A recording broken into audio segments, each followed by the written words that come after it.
Quel est le bon profil pour être franchisé? Pour répondre à cette question, nous interrogeons Dominique Van Meurkerk et Patrick Proé, qui sont consultants en franchise.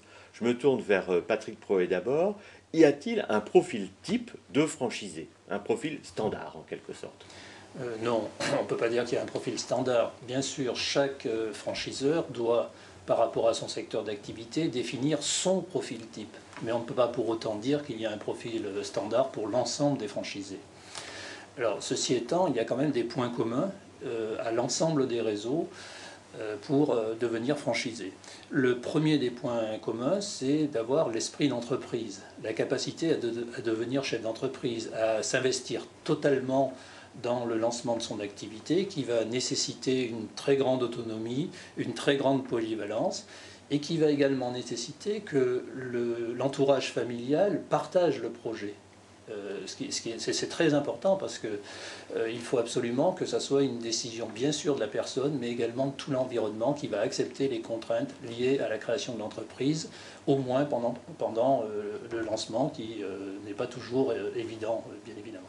Dominique, est-ce que dans les candidats que vous rencontrez fréquemment, vous observez des différences entre certains candidats qui sont visiblement soutenus par leur milieu familial et d'autres où c'est moins évident? Oui, tout à fait. En fait, on constate que quand la personne n'est pas soutenue par son cercle familial, elle a envie d'y aller, elle y va, et puis à un moment donné, elle lâche tout.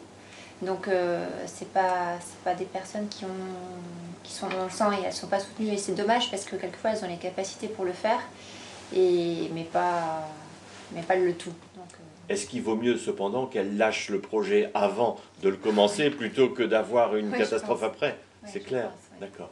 D'autres points communs, Patrick, entre les différents profils de candidats? Oui, on peut aussi évoquer l'esprit réseau. Il est évident que le candidat qui adhère à un réseau doit bien évidemment faire preuve de partenariat avec le réseau, va s'impliquer dans la vie du réseau, apporter les améliorations auxquelles il aura pu réfléchir dans son quotidien, et puis surtout ne rien faire contre le réseau en termes d'image ou pour véhiculer une image qui soit la plus positive possible. Donc dans votre travail, vous mettez l'accent sur le fait que vous aidez le franchisé, potentiel franchisé, le futur franchisé, à analyser son propre profil. Oui. Donc ça veut dire qu'il y a des différences finalement. On a parlé des points communs. Est-ce qu'on peut revenir, Patrick, sur les différences? Oui, bien sûr. Donc, alors les différences, il y en a plusieurs. D'abord, il y a certains secteurs d'activité qui nécessitent d'avoir des spécificités. Par exemple, prendre une franchise de coiffure, il faut être coiffeur, il faut avoir passé un CAP, etc. De la même manière, pour être agent immobilier, il faut avoir au minimum un bac plus 5 et pour pouvoir poser la plaque devant le local. Bon, ça, ce sont vraiment des spécificités liées au métier. Après, je dirais qu'il y a des différences qui sont liées à la personne, selon sa personnalité, son expérience, etc. Je vais prendre deux exemples. Le premier, c'est celui du management. Certaines unités vont avoir 40, 50, 60 personnes. Donc il est évident que le chef d'entreprise qui se prépare à avoir une unité de cette taille doit avoir une réelle capacité à manager et probablement même une expérience de management avec des équipes importantes. La personne qui se prépare plutôt à avoir une petite entreprise ou un petit commerce dans lequel il va travailler tout seul ou avec une petite équipe de 2 ou 3 personnes, bien évidemment ça ne se pose pas de la même manière puisque le management il va se faire naturellement et sans difficulté aucune. Premier exemple. Deuxième exemple, c'est je fais souvent la différence entre être commerçant et être commercial. Pour moi, c'est pas du tout la même chose. Être commerçant, c'est avoir une boutique, un commerce, et ça demande un certain nombre de qualités et de compétences qui sont bien évidents, de savoir accueillir sa clientèle, de faire en sorte que son magasin soit bien achalandé, soit propre, etc. Et c'est pas du tout les mêmes que celle d'être commercial. Commercial, pour certains réseaux, par exemple dans les services, il s'agit au quotidien d'aller chercher le chiffre d'affaires, d'aller, passez-moi l'expression, d'aller tirer les sonnettes pour développer l'activité. Donc là, il est évident qu'il faut avoir une expérience terrain de commercial qui n'est pas du tout la même que celle de commerçant. Qu'est-ce que vous apporte votre expérience en la matière, Dominique? Je pense que dans toute création d'entreprise, c'est important également, enfin ça va aider en tout cas le candidat à avoir un petit sens commercial, puisqu'il va falloir qu'il défende son projet déjà auprès des banques, Oui. et qu'il aille de l'avant pour beaucoup de choses. Donc il faut également, je pense, avoir un petit peu de sens commercial, déjà pour soi. Et après, bon, ce sera d'autant plus facile. Alors, apprendre à vendre son projet, donc, mais bon, ça s'apprend. Apprendre à se vendre, apprendre à vendre son projet, ça nécessite peut-être un peu d'entraînement. Peut-être que la première banque qu'on va voir sera moins bien traitée ou qu'on présentera moins bien son projet qu'aux suivantes. Mais il ne faut pas se désarmer. J'imagine qu'on peut acquérir une expérience. Surtout en ce moment où il faut plutôt aller voir plusieurs banques que 2 ou 3 banques. Donc, bon, après, on se rôde, hein, mais après il faut se faire aider également par la tête de réseau qui va pouvoir amener peut-être des points d'appui, des soutiens par rapport au dossier. Alors par rapport aux franchises que vous connaissez, on a parlé de quelques points communs, on a parlé de différences, et pour terminer ce petit avis d'expert, ce qui serait intéressant, c'est que vous décriviez une ou deux enseignes que vous connaissiez dans ce qui est spécifique à leurs besoins, et vous, Dominique, une ou deux enseignes que vous connaissez également, et qui soient très différentes. Par exemple, à vous, j'ai envie de parler de distribution, à vous, j'ai envie de parler de service à la personne, pour qu'on illustre bien, à travers les exemples que vous allez donner, les différences entre les différents profils. Patrick. Oui, alors moi je vais prendre 2 exemples. Donc dans la distribution, lorsque il s'agit de créer ou de reprendre des magasins de 1000 m² qui font des chiffres d'affaires compris entre 1,5 million et 10 millions d'euros de chiffre d'affaires, parfois plus, il est évident que la capacité à manager dont j'ai parlé tout à l'heure prend toute son importance. Alors c'est bien évidemment pas le seul élément, il faut être gestionnaire parce que là les résultats en pourcentage sont quand même des résultats qui sont relativement faibles, mais sur des volumes importants et donc qui génèrent des valeurs qui sont intéressantes. Mais il faut regarder ça de très très près tous les jours. Il faut gérer très finement. Il faut gérer finement. Donc il est évident que là, la capacité à gérer, à avoir une expérience de gestion de centre de profit, ça fait partie des critères qui sont requis. En opposition, je parlerai peut-être du secteur de la restauration rapide, où là, ce sont en général des petites unités sur 40-50 m²,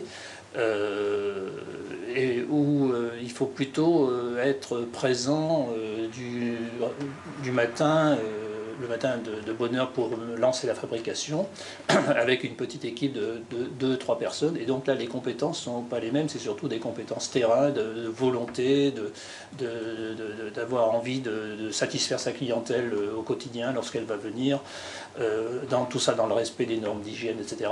Donc on voit bien que là, le profil n'est pas tout à fait le même. Dominique, alors des exemples différents dans le service de la personne. Alors dans le service à la personne, dans le service en général, où on retrouve à peu près les mêmes exigences, je pense que l'important pour le candidat, c'est qu'il aime déjà rendre service et qu'il prenne conscience que c'est quelque chose qu'il doit avoir. Moi, j'ai du mal à concevoir en fait d'être dans le service si on n'envisage que le chiffre d'affaires au bout. Parce que ça va se ressentir au niveau de la prestation et du management également des équipes. Donc, et il y a vraiment une notion d'humain à intégrer dans la gestion de son entreprise, surtout dans le service. D'accord. Donc ça c'est très clair. Il faut avoir un goût pour la relation avec l'autre, pour une attitude de service et ne pas considérer que la feuille de bilan, même si évidemment elle est très importante. Oui. Mais comment je vais faire? Je suis candidat, je me retrouve devant ces points communs. Bon, ok, il y a des points communs, ces différences, mais comment vais-je pouvoir imaginer quel est mon profil? Comment vais-je savoir le profil recherché par les franchiseurs de manière concrète? Comment j'avance, Patrick? Déjà, chaque franchiseur doit avoir défini un profil type que vous êtes susceptible de récupérer sur les différents sites qui peuvent exister, et notamment sur acfranchise.com. Vous pouvez également le récupérer auprès des franchiseurs directement. Ceci étant, ça va pas, vous allez avoir une liste qui va vous permettre de dire il faut être ceci et ça, mais ça ne va pas forcément vous dire est-ce que je suis ci ou ça. Après, il y a des techniques, des outils, notamment tout ce qui s'apparente au bilan de compétences, qui peuvent être réalisés facilement auprès de l'APEC ou autre. Il y a également sur Internet, vous trouverez des outils gratuits pour établir un bilan de personnalité. Donc tout ça, ce sont des éléments qui sont très intéressants. Je pense que vraiment pour un candidat qui est intéressé par la franchise, la première des choses qu'il doit faire, c'est de bien se connaître lui-même, de faire vraiment une introspection qui lui permet de dire quelles sont mes compétences. C'est très important, quelle est mon expérience, quel est mon parcours, et quelles compétences est-ce que j'ai développées. Mais il n'y a pas que ça, il faut aussi avoir une idée très précise de qu'est-ce que j'ai envie de faire, quels sont mes souhaits, mes motivations et pourquoi. Et surtout aussi ce que je n'ai plus envie de faire. Tu as raison, parce qu'il y a effectivement, on rencontre souvent des candidats qui ont fait par exemple le management, qui ont managé des équipes de 50, 60, 150 personnes et puis qui aujourd'hui n'ont plus envie de le faire parce que voilà, ça ne leur plaît plus, ils l'ont fait et puis voilà, aujourd'hui c'est terminé. Très bien, écoutez, je vous remercie de cette contribution et puis vous allez voir défiler sous l'écran un lien que vous allez pouvoir donc récupérer, copier, un lien vers un tableau sur acfranchise.com qui vous donne une grille en fait pour vous aider à établir votre propre profil et orienter votre démarche en bénéficiant des conseils que nous venons d'avoir, mais d'une manière écrite et donc peut-être plus facile à utiliser par la suite. Merci de votre attention.